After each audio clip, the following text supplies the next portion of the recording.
The morning of my 18th birthday started like any other day in hell. I woke up to the sound of my stepsister Megan blasting music from the room next to mine at 6 a.m. Not because she needed to get ready for anything. She'd dropped out of college 6 months ago, but because she knew it would wake me up before my alarm. That's just how things worked in this house.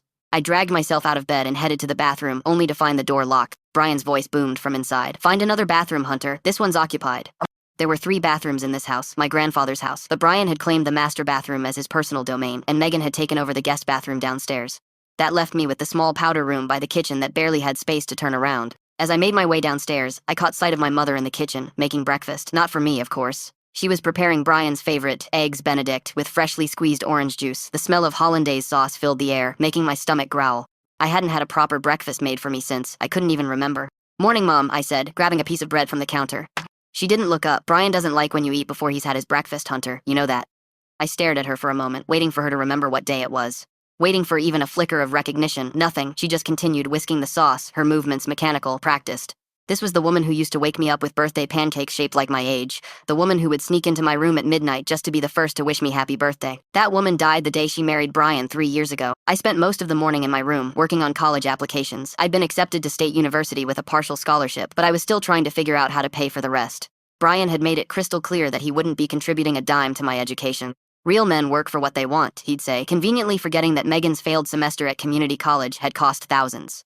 Around noon, I heard footsteps on the stairs, heavy ones. Brian's. My door flew open. He never knocked, and there he stood, all 6'2" of him, wearing that smug expression I'd grown to hate.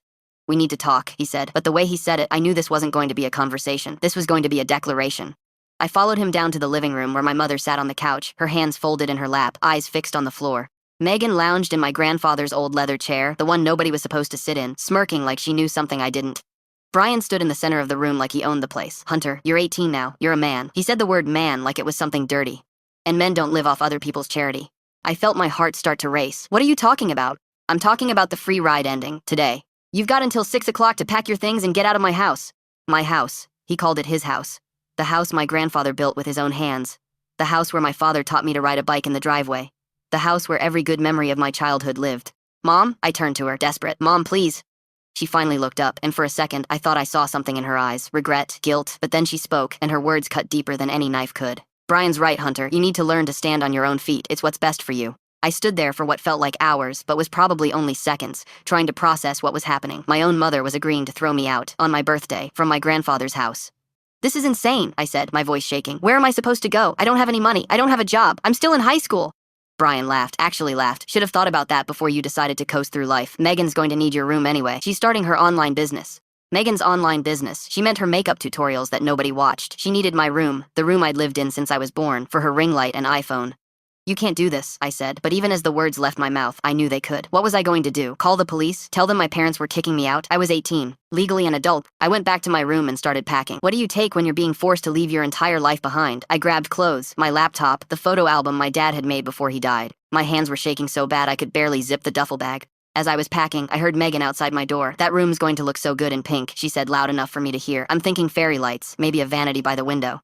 "Oh, and I'm definitely getting rid of that ugly desk." That desk was my father's. He'd refinished it himself the summer before he died. I pulled out my phone and did the only thing I could think of. I called Uncle Robert. Uncle Robert answered on the second ring. "Hunter, happy birthday, kiddo. 18, huh? How does it feel to be nader on the dannering tune, to set in Rassert, Andianamate?"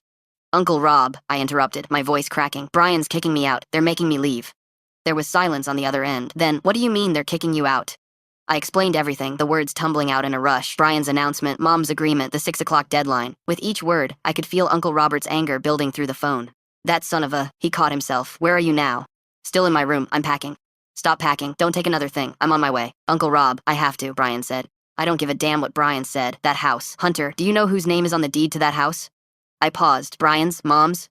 "Neither. I'm 45 minutes away. Don't leave that house until I get there. And Hunter, start recording everything on your phone, every conversation, every interaction. Trust me." After I hung up, I did what he said. I turned on my phone's recorder and slipped it into my pocket. Then I went downstairs where Brian was watching television, feet up on the coffee table my grandmother had brought from Italy. "I need more time," I said. He didn't even look at me. 6 o'clock, not a minute later. "It's my birthday," I said quietly. "Doesn't that mean anything?" This time he did look at me, and the coldness in his eyes made me take a step back. "You want a birthday present? Here's your present. I've taken care of you long enough. This is me cutting you loose. You should be thanking me." My mother was in the kitchen, and I could see her shoulders tense at his words, but she didn't turn around. She just kept washing dishes that were already clean. The 45 minutes waiting for Uncle Robert felt like 45 hours. I sat in my room, phone recording, listening to Megan and her boyfriend downstairs, planning how they'd redecorate her new room. Every word was like a needle under my skin. At 2:47 p.m. I heard Uncle Robert's truck pull into the driveway. I'd never been so relieved to hear that old diesel engine. From my window, I watched him get out, and I noticed he wasn't alone. There was a woman with him, dressed in a suit, carrying a briefcase. Brian must have heard the truck too, because he was at the door before Uncle Robert could knock, blocking the entrance with his body. "Robert," Brian said, his voice flat. "This doesn't concern you."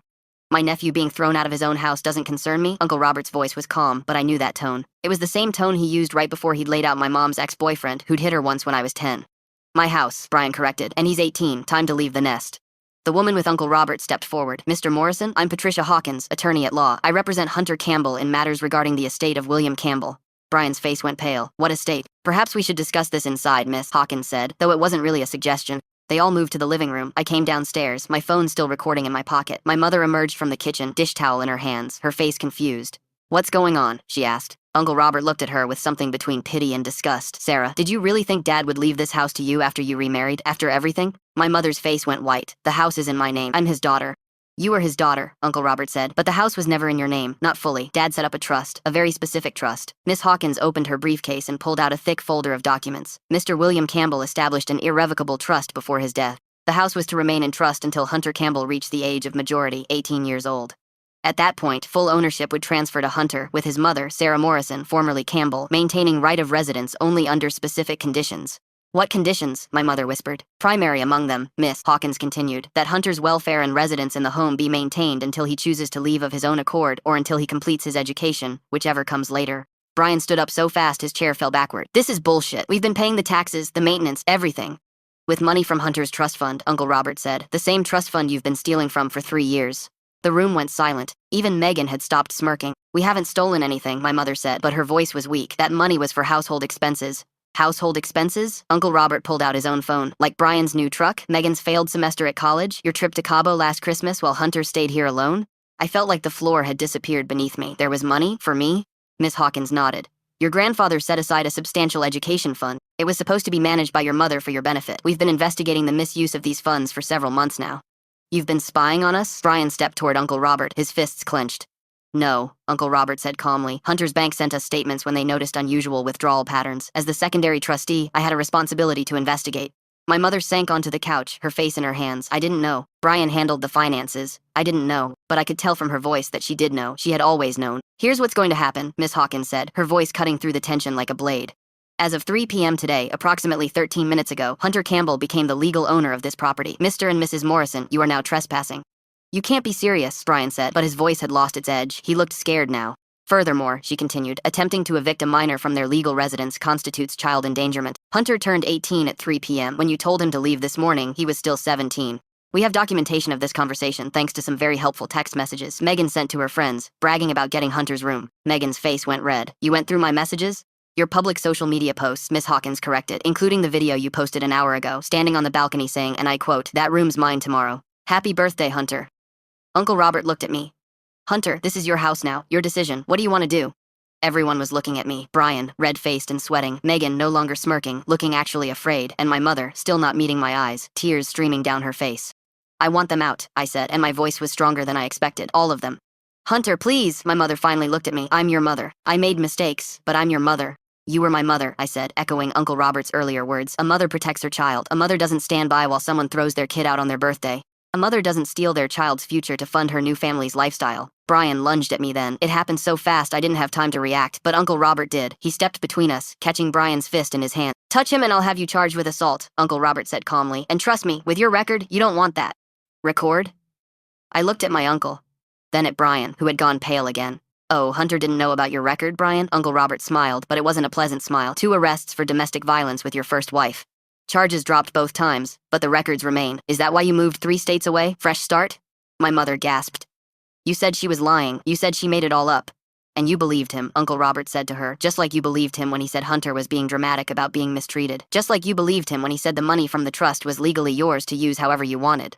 Miss Hawkins cleared her throat. "Mr. and Mrs. Morrison, you have 72 hours to vacate the premises. After that, we'll begin formal eviction proceedings. Additionally, you'll be receiving a summons regarding the misappropriated trust funds. I suggest you find a good lawyer." 72 hours? Megan shrieked. "Where are we supposed to go?" That's not my problem, I said, and I was surprised by how good it felt to say it. Maybe you should have thought about that before you celebrated taking my room. Brian stood there, his whole body shaking with rage, but he couldn't do anything. Not with Uncle Robert there, not with a lawyer present, not with everything being recorded. Sarah, he finally said to my mother, pack your things, we're leaving. Now? My mother asked. Now. As they went upstairs to pack, Uncle Robert put his hand on my shoulder. You okay, kiddo?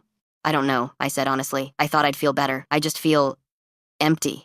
That's normal. You've just had your entire world flipped upside down. But Hunter, I need you to understand something. Your grandfather knew this day might come. He knew your mother's weakness for men like Brian. That's why he protected you. Miss Hawkins pulled out another document. There's more, Hunter. Your grandfather's will includes a letter. He asked that it be given to you on your 18th birthday, but only if your mother failed to protect your interests. I took the envelope with shaking hands. My grandfather's handwriting was on the front. For my grandson, Hunter Campbell. I opened the letter while Brian and my mother crashed around upstairs, packing their things. Megan was crying dramatically on the phone to her boyfriend, begging him to come pick her up. The letter read, My dear Hunter, if you're reading this, then I'm gone, and your mother has failed you. I'm sorry for both of these things. I watched your mother choose poorly once before, with a man who promised her the world but gave her only pain. I hoped she had learned, but just in case, I made provisions. This house is yours. It's not just walls and a roof. It's the place where your father grew up, where you took your first steps, where all the best memories of our family live. Don't let anyone take it from you. Your Uncle Robert will help you. Trust him. He has all the documentation you need, including proof of every dollar that was meant for your education. Remember, being family doesn't mean accepting mistreatment. Blood doesn't give anyone the right to hurt you. Sometimes the hardest thing to do is to stand up to the people who should love you most. Your father would be proud of the man you're becoming, as am I. All my love. Grandpa. I was crying by the time I finished reading. Uncle Robert read it over my shoulder, and I saw him wipe his eyes too. He knew, I said. He knew this would happen. He suspected, Uncle Robert corrected. He hoped he was wrong. We all did. But he made sure you'd be protected either way. 2 hours later, they were gone. Brian had tried to take the television, claiming he'd bought it, but Miss Hawkins pointed out that it had been purchased with trust fund money. He left it, but not before putting his fist through the wall in the hallway. My mother had barely said a word to me. She'd packed in silence, crying the whole time. As she walked past me with her last box, she stopped. I did love you, she said. I do love you. You loved him more, I replied. She didn't deny it. She just walked out. That was 6 months ago. 6 months since my 18th birthday. 6 months since I took back my life.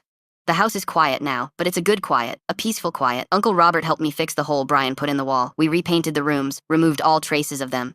Megan's pink plans never materialized. Instead, I turned her would-be studio into an actual study space.